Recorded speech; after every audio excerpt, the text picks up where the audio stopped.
What's up, little buddy? Hey, man. First to bloom, Mexican plum trees. They're the first ones to come around usually. Just wanted to show you.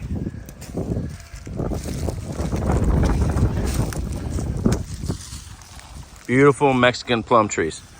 By the way, we're having another cold front. And we just got out of a record 2 days consecutive heat wave in the 90s in February. Here we are at the end of February. Mexican